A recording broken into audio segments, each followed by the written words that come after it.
चलिए आज चैप्टर 2 का 5th पार्ट है ना, 5वां दिन है। और हमने इसमें यहाँ तक देख लिया था, ये जो पिक्चर बना हुआ है राइट, पेज नंबर क्या आएगा 50 पर, है ना। उन 50 पर हमने क्या देख लिया था, समय अध्ययन। अच्छा, सबसे पहली बात हम देख क्या रहे हैं, हम देख रहे हैं वैज्ञानिक प्रबंधन की तकनीकें। तकनीकें का मतलब ये होता है कि देखो इसके पहले सिद्धांत दिए थे टेलर ने। अब प्रॉब्लम ये है कि किसी को सिद्धांत समझ में ही नहीं आए। सिद्धांत समझ में तो आ गए पर कैसे करना है ये समझ में नहीं आया। तो उसने कहा कि एक काम करो, तुम इन तकनीकों को अपनाओगे तो आप ऑटोमेटिकली क्या कर लोगे, प्रबंधन के जो वैज्ञानिक सिद्धांत है उनका पालन ऑटोमेटिक हो जाएगा, बस तुम ऐसा करो, ठीक है ना।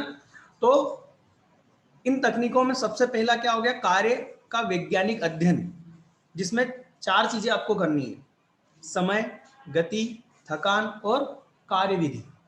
इन 4 चीजों का आपका अध्ययन करना है, जिसमें हमने कल देखा था समय अध्ययन। समय अध्ययन में यहां पर समय अध्ययन क्यों किया जाता है, समय अध्ययन किया जाता है प्रमापित समय निकालने के लिए, ये रहा उद्देश्य, है ना। पेज नंबर 49 पर अपन ने देखा था ना, समय का अध्ययन हम क्यों कर रहे हैं, इन कारणों से। प्रमापित समय याद है, कल अपन ने बात करी थी, है ना। इसके पहले एक ऐसा समय जिसमें हम हर अपने मजदूर को ये बता सके कि भैया इतने समय में तेरे को एक टी शर्ट बनानी है, हाँ या ना, है ना। और उसके आधार पर हम क्या निकाल लेंगे कि एक नॉर्मल कर्मचारी को पूरे दिन भर में कितनी टी शर्ट सिलनी चाहिए। सिंपल है ना। फिर इसके बाद में हम देखेंगे गति अध्ययन। गति अध्ययन, अच्छा एक सेकेंड, समय अध्ययन में हमने स्टॉप वॉच याद है ना, है ना, इसी गोल कलर की स्टॉप वॉच होती है, आजकल तो अपने मोबाइल में भी आने लग गई स्टॉप वॉच, है ना।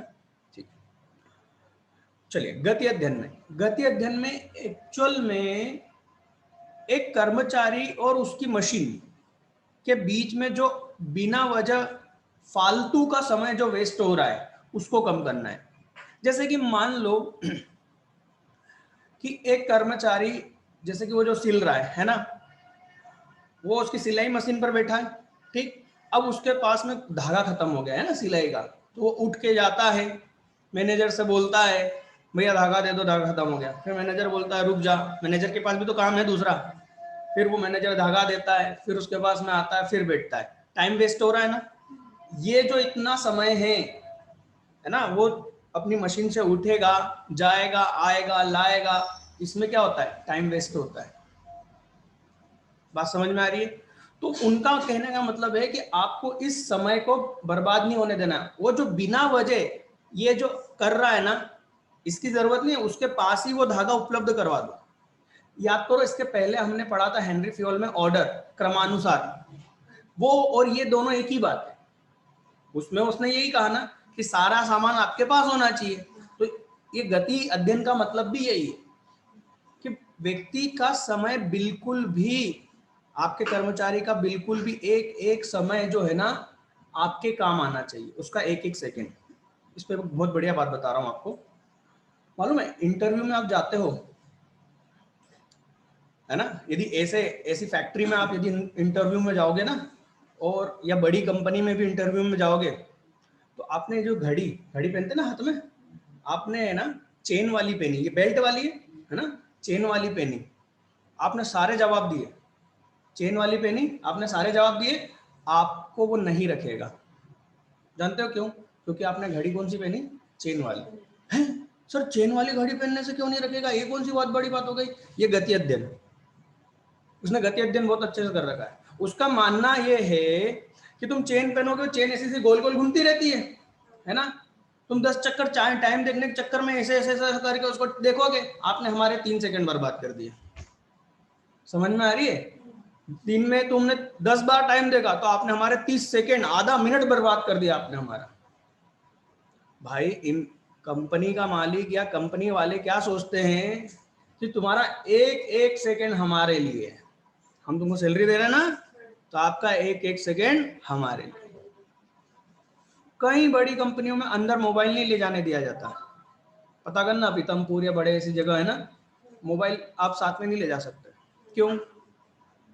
मोबाइल पे टाइम वेस्ट करेगा। तेरा फोन आ गया घर से तो 2 मिनट बात करेगा, नहीं भैया हमने खरीदा है आपको। समझ में आ रही है बात, है ना? तो गति, अच्छा इसका सबसे बढ़िया एक और उदाहरण बताऊं। हिंदी मीडियम एक मूवी थी इरफान खान की, है ना, जो अब नहीं रहे। हिंदी मीडियम कितने लोगों ने देखी? एक ही व्यक्ति ने देखी। उसमें याद करना, उसमें एक सीन है, वो एक फैक्ट्री में काम करने जाता है ना? तो उसको टॉयलेट लगी होती है ना? तो वो जाने नहीं देता है, बोले एक ही बार जाने को मिलेगा, टॉयलेट भी नहीं जा सकते बोले।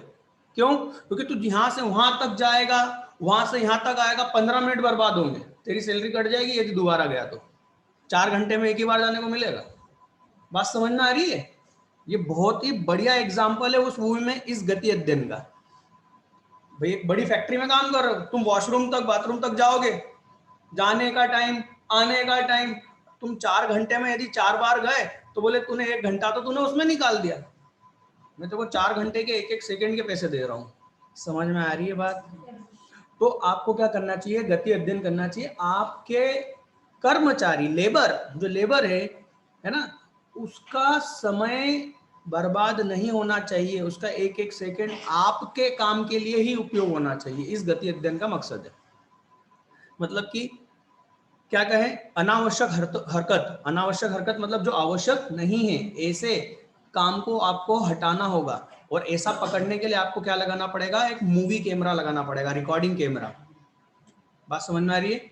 कैमरा लगा दो, उसको काम करने दो, फिर बाद में उसको चेक करो कि ये फालतू का टाइम कहाँ वेस्ट करता है, जानबूझ के कर रहा है या अपन ने ऐसी गलत प्रोसेस बनाई है जिस वजह से इसका टाइम खराब हो रहा है। तो उसको क्या करो, बोलो कि ये अब तेरा सामान ये तेरी टेबल पे मिलेगा, तेरे को उठने की जरूरत नहीं है। समझ में आई? ठीक, पढ़ लोगे, इसमें कुछ खास नहीं है, ठीक है ना? उदाहरण तक का भी लिख सकते हो या उदाहरण के पहले तक का भी आप इसमें लिख सकते हो। उद्देश्य मैं सारे बता चुका हूं। कार्य को करने के लिए की जाने वाली हरकतों की पहचान करना, मतलब सारी एक्शन, हरकत मतलब एक्शन, कि आप क्या क्या करते हो उनको पहचान करना, उसमें से अनावश्यक को हटाना। ठीक है? अनावश्यक हरकतों को कम करने के लिए उपयुक्त उपकरणों को तैयार करना। ठीक है ना? ऐसे उपकरण भी बनाए जा सकते हैं जो जिससे वो अनावश्यक हरकत कम हो रही है। बड़ी बड़ी फैक्ट्री में मालूम है, जब लेबर आता है ना, तो फैक्ट्री का जो मेन गेट होता है वहां 9 बजे आया, उसका टाइम चालू। अब वो अपने काम तक जाने के लिए मान लो 20 मिनट लगा रहा है, तो कंपनी के 20 मिनट बर्बाद हो रहे हैं। अब तुम ये मत समझो कि सिर्फ 20 मिनट बर्बाद हो रहे हैं, सोच के देखो वहां पर 1000 कर्मचारी है, कंपनी के कितने मिनट खराब हो गए? 9000 मिनट खराब हो गए, 20,000 मिनट खराब हो गए। समझ में आ रही है बात? तो कंपनी क्या करती है, गेट से उसके स्थान तक लाने के लिए भी अंदर बस लगा देती है। बड़ी कंपनी अमेजोन या ये आपका इनका यूट्यूब पे वीडियो देखना, अमेरिका में बहुत बड़ा है वो। तो अंदर उन्होंने वो पैर पे ऐसे रख के चलने वाली गाड़ी दे दी है ना, मतलब गाड़ी नहीं कह सकते, ऐसे 2 पहियों वाला वो एक स्कूटर होता है, उस पर बस खड़े हो जाओ, वो दे रखी है कि यहाँ से यहाँ तक के लिए आप तुम इस स्कूटर का प्रयोग करोगे। समझ में आ रही बात? क्यों? क्योंकि तुम्हारा टाइम तो चालू हो गया, 9 बजे आप इंटर हुए, तुमने तो टाइम चालू कर दिया, पर काम तो हो नहीं रहा ना, हमको तो काम से मतलब है। मेरा ख्याल से समझ में आ गया होगा। ठीक है? ये समय अध्ययन और गति अध्ययन में अंतर आईएमपी है ना? क्योंकि दोनों यदि उसको पूछना हो तो सबसे अच्छा तरीका क्या हो जाता है, वो अंतर पूछ ले। फटाफट देखें इसमें। समय अध्ययन में किसी कार्य को पूर्ण करने के लिए लगाया गया समय का अध्ययन कर उसकी तुलना प्रमापित समय से की जाती है ना? प्रमापित समय से की जाती है। हम देखेंगे कि इस व्यक्ति ने कितनी देर में काम करा, जबकि इसको कितनी देर में यह काम करना चाहिए था। ठीक, इसमें क्या है, इसमें हरकतों को अध्ययन कर प्रमापों की गति से तुलना करनी होती। मतलब इसमें भी वो क्या कर रहे हैं, हम प्रमाप बनाएंगे कि तेरे को उठ के वहां तक नहीं जाना है, यहाँ आ गया यहीं बैठना है। जैसे मैंने वो एक एग्जांपल बताया हिंदी मीडियम पिक्चर का, 4 घंटे में एक ही बार जाने को मिलेगा भाई, देख ले। ये क्या है, प्रमाप कर दिया उन्होंने, दूसरी बार जाएगा तेरी सैलरी कट, जा। है ना, ये क्या हो गया, प्रमाप हो गया। पर ये किस चीज का प्रमाप हुआ, हरकतों का प्रमाप हुआ। हाँ, कि यहां से वहां तक जाना, ये उसकी गति, ये हो क्या हुई, उसकी एक्शन हुआ। तो ये गलत एक्शन करेगा तो तेरी सैलरी कट। और समय में क्या हुआ कि हम उसका प्रमापित समय कैलकुलेट कर रहे हैं कि भाई तू जो काम करेगा वो कितने समय में करेगा। क्लियर। समय अध्ययन में स्टॉप वॉच व स्केल का उपयोग किया जाता है। किसका, स्टॉप वॉच का। इसमें किसका, मूवी कैमरा का उपयोग किया जाता है। ठीक है। समय अध्ययन में कार्य के लिए प्रमापित समय का निर्धारण किया जाता है, अभी बता चुका हूं, है ना। गति अध्ययन में कार्य करते समय शरीर की हरकत या कार्य करने में प्रमापित क्रिया का निर्धारण। प्रमापित क्रिया का मतलब वही कि आप उठोगे नहीं, ये भी क्या हो गया, प्रमापित हो गया। ठीक है, आगे के दोनों पॉइंट पढ़ लेना, बहुत आसान है। ठीक है, चलिए। थकान अध्ययन। थकान अध्ययन का अभिप्राय एक विशेष काम को पूरा करने में। अच्छा, पहले तो समझा दूं ना। देखो भाई, एक सिंपल सी चीज है, हम इंसान थकते हैं काम करते करते, है ना। मशीन भी थकती है ना। मशीन को भी अपन क्या करते हैं, थोड़ी देर उसको बंद कर देते, बोले गर्म हो गई। ज्यादा देर तक चलाएंगे, गर्म होने के बाद में तो वो जल जाएगा या उसमें खराबी आ जाएगी, है ना। वैसे ही इंसान भी थकता है। और थकने पर, मैं जैसे बोलता हूँ ना कि आप लोगों की क्लास तो सुबह सुबह रहती है, तो तुमको तो मैं पूरी एनर्जी से पढ़ाता हूँ, शाम तक हालत खराब हो जाती है पढ़ाते पढ़ाते, है ना।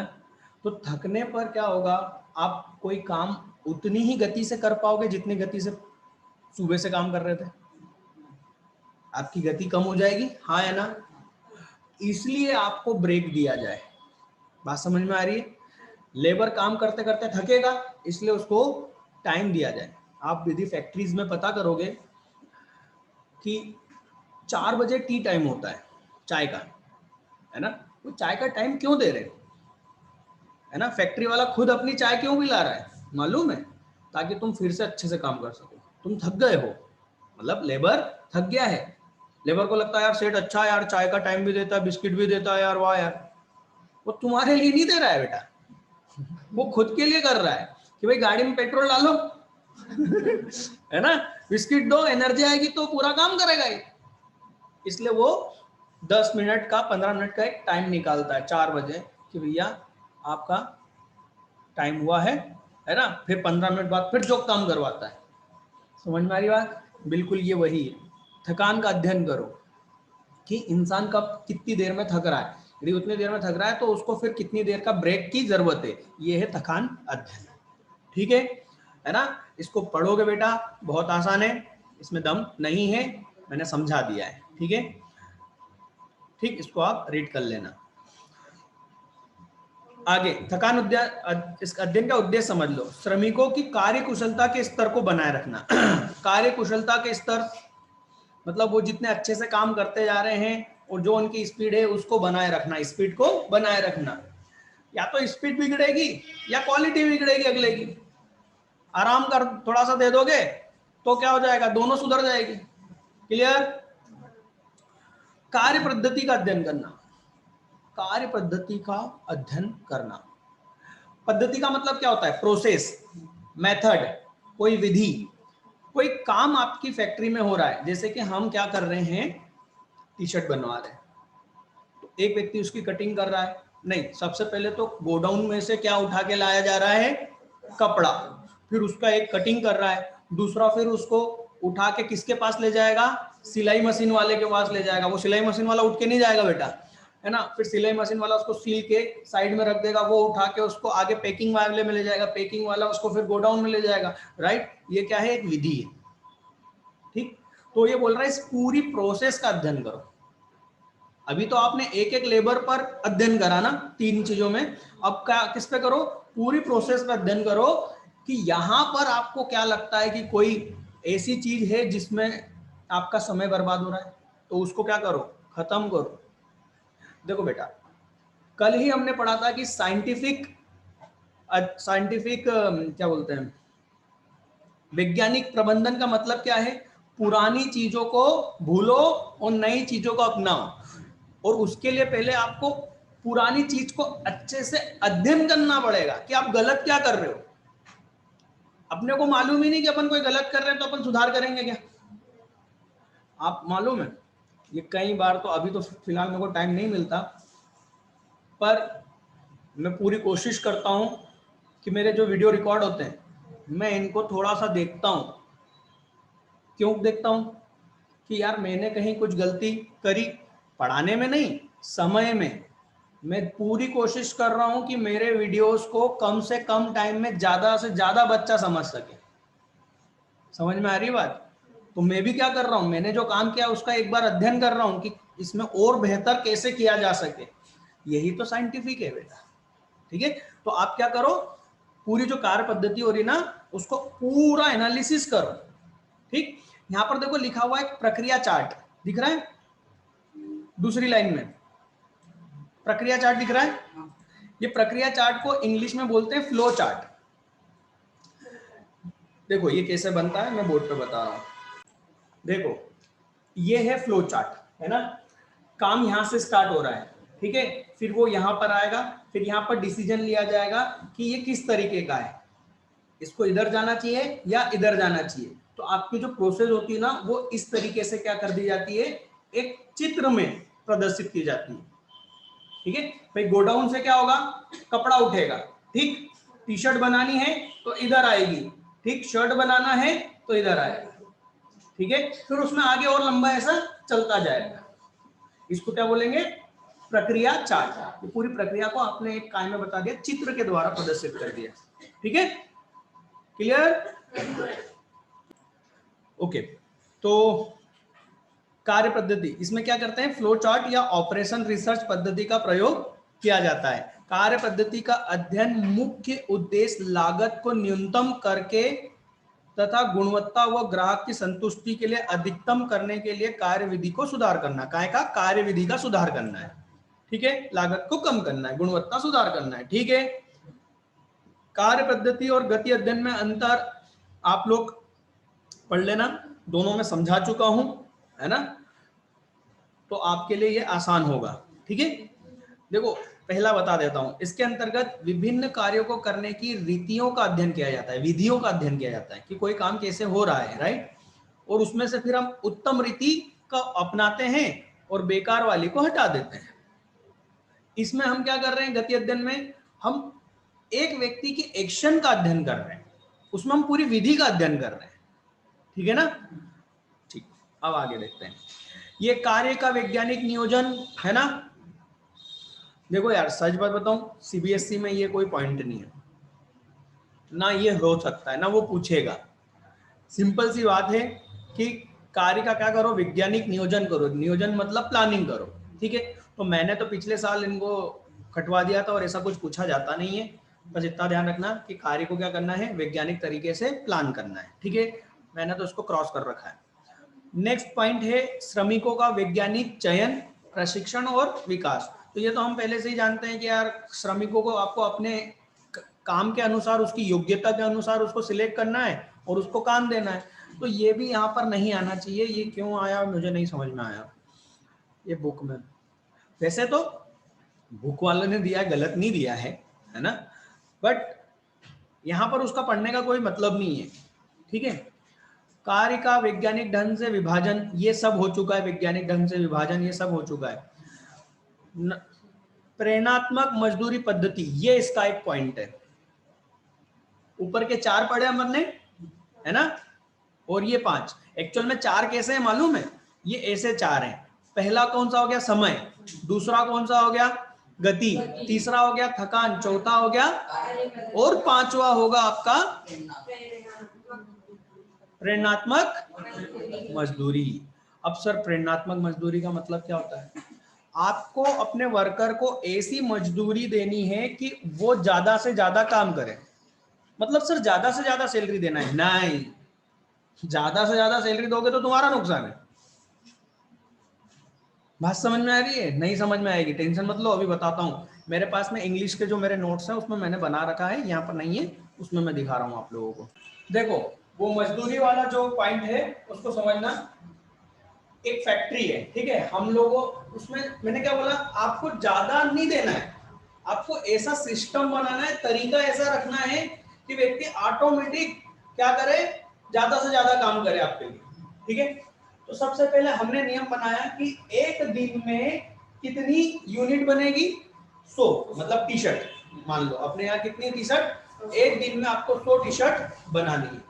ये क्या हो गई, प्रमापित इकाई, स्टैंडर्ड। इतना हमने तय कर दिया है कि एक दिन में एक लेबर कितनी बनाएगा, 100 यूनिट बनाएगा, 100 टी शर्ट बनाएगा। ठीक, अब हमने यहाँ पर दो तरह के मजदूरी की दर रखी। मजदूरी पहले ही दर ये, यदि आप एक दिन में 100 टी शर्ट या उससे ज्यादा बनाओगे तो आपको प्रति टी शर्ट कितना दिया जाएगा, 10 रुपए दिया जाएगा। पर यदि आप 100 इकाई मतलब 100 एक दिन में 100 टी शर्ट से कम बनाओगे तो आपको प्रति टी शर्ट कितना दिया जाएगा, 7 रुपए। अब ये यहाँ पर एक है मजदूर है राजू। ठीक, राजू ने एक दिन में कितने बनाए, 99, है ना। तो उसको जो दर मिलेगी किस दर से दिया जाएगा, 7 रुपए से। तो उसकी मजदूरी कितनी हुई, 693। ठीक, उधर ही देखो एक है मजदूर मोहन और उसने कितने बनाए, तो 101 के हिसाब से उसको 10 रुपए की मजदूरी मिलेगी, तो उसको कितना मिलेगा, 1010। अब तुम खुद सोचो, क्या राजू कैसे भी करके फटाफट एक और यूनिट बनाएगा कि नहीं बनाएगा, वो ऑटोमेटिक ज्यादा से ज्यादा काम करेगा, तुमको बोलने की जरूरत नहीं है, वो खुद करेगा, है ना। इस तरीके से आपको अपने यहाँ सिस्टम रखना चाहिए। मजदूरी ऐसी होना चाहिए, मजदूरी की दर ऐसी होना चाहिए जो प्रेरणा दे। प्रेरणा दे मतलब ऑटोमेटिक उसको काम करने की अंदर से इच्छा है। यार एक यूनिट के चक्कर में क्या हो जाएगा, मेरी मजदूरी में 317 रुपए का अंतर आ जाएगा। समझ में आ रही बात, तो वो अपना काम टाइम पर पूरी ईमानदारी से करेगा, क्यों, क्योंकि नहीं तो उसका नुकसान है। क्लियर, चलिए अब अपने कंप्यूटर पे देखते हैं। प्रेरणात्मक मजदूरी पद्धति। टेलर ने श्रमिकों को अधिकाधिक कार्य करने के लिए, ज्यादा से ज्यादा कार्य करने के लिए प्रेरित करने के उद्देश्य से विभेदात्मक मजदूरी पद्धति। अब देखो प्रश्न पूछ सकता है, क्या पूछ सकता है, विभेदात्मक मजदूरी पद्धति क्या होती है, तो लिखना यही है। क्लियर, यही पॉइंट पूरा का पूरा का प्रतिपादन किया, मतलब दिया, और इस पद्धति को अपनाने का सुझाव दिया। इस पद्धति के अंतर्गत मजदूरी समय के आधार पर न देकर, मतलब दिन भर के हिसाब से मत दो कि आज का 200 रुपए, बात समझ में आ रही है ना, दिन के हिसाब से मत दो, काम के आधार पर दो। ध्यान दो बेटे, क्या बोला, समय के अनुसार मत दो, काम के अनुसार दो। नहीं तो दिन भर उसको भरना है तो भर ही देगा, दिन तो निकाल ही देगा वो, है ना, 4 बढ़ जाएगा बाथरूम वो। ठीक है ना। अब यदि ऐसी पद्धति जो मैंने अभी बताई वैसा रखोगे तो वो खुद नहीं जाएगा। ठीक है, प्रमापित का न देखकर कार्य के आधार पर दी जाती है। जो श्रमिक प्रमापित समय या निश्चित समय में प्रमापित कार्य।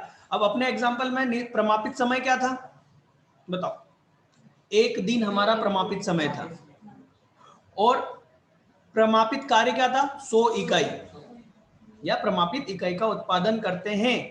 उन्हें ऊंची दर से, मतलब हमने जो रखी थी मजदूरी एक, है ना, 10 रुपए, तथा जो श्रमिक प्रमापित कार्य या प्रमापित इकाई का उत्पादन नहीं कर पाते उन्हें नीची दर से मजदूरी का भुगतान किया जाए।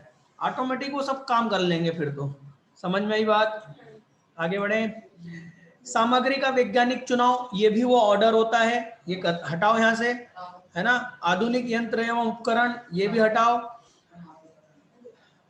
अब ये करना पड़ेगा, प्रमापीकरण तथा एवं सरलीकरण।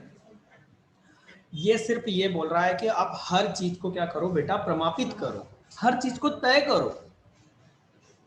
समझ में आ रही है। जैसे आपने अभी क्या क्या देखा, समय, एक दिन तय हो गया, प्रमापित समय, प्रमापित कार्य 100 इकाई, प्रमापित मजदूरी दर। बात समझ में आ रही ना। हर चीज को क्या करो, उसका एक मापने के लिए आपको हर चीज को एक मापदंड लगाना पड़ेगा। भाई मापदंड का मतलब क्या होता है, हम चीज को चेक कर सके कि वैसी हुई है या नहीं हुई है ना। चलिए, तो हर चीज का क्या करना होता है, हमको प्रमाण करना होता है तैयार, है ना।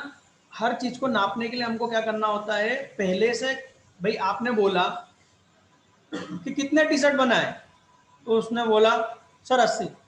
अब आपको ही नहीं मालूम कि बनाने कितने थे, तो आप उसको कुछ बोलोगे क्या? अच्छा अच्छा चल गुड गुड।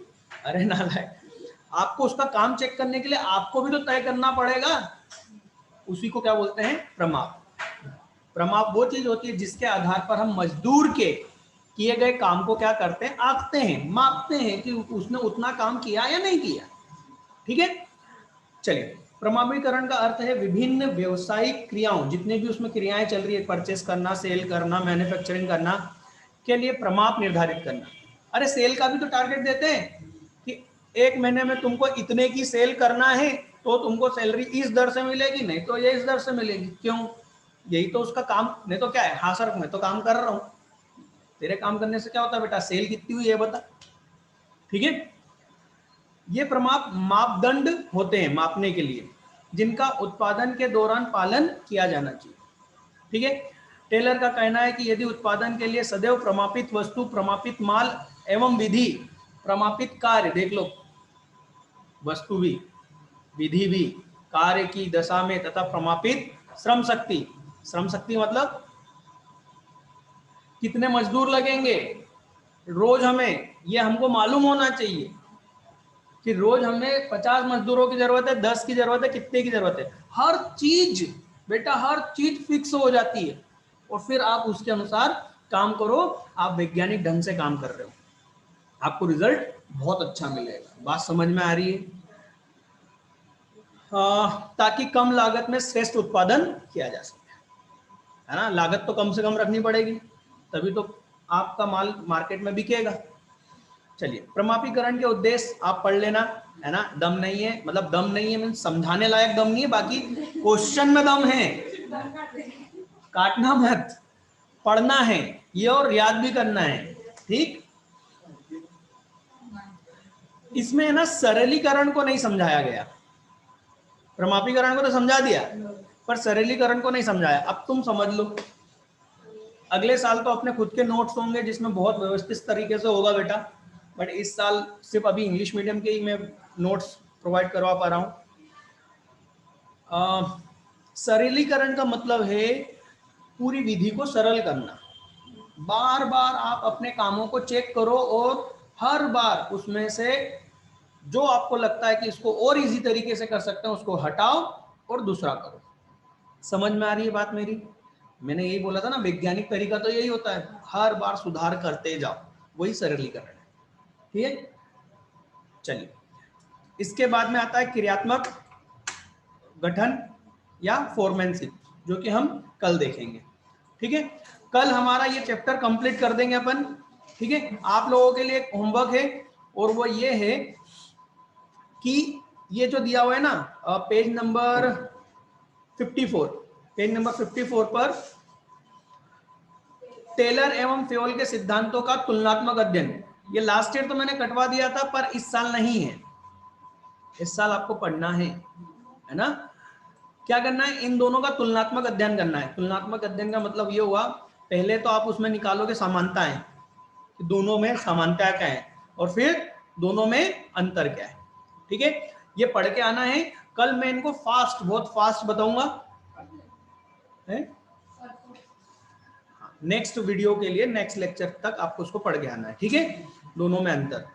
और तो कल हम, मतलब नेक्स्ट वीडियो में हम इसको पूरा कंप्लीट कर देंगे। इसमें अब हमारा क्या बच रहा है मालूम है, प्रबंधकीय, प्रबंधन के, सॉरी क्या बोल सकते हैं यार, वैज्ञानिक प्रबंधन और इसके अर्थ, विशेषताएं और ये सब बची हुई है ना। विशेषताएं, महत्व ये बचे हुए हैं शुरू में। ठीक है ना, तो ये नेक्स्ट वीडियो में कंप्लीट हो जाएगा। ठीक है, चलिए आज के लिए इतना ही है।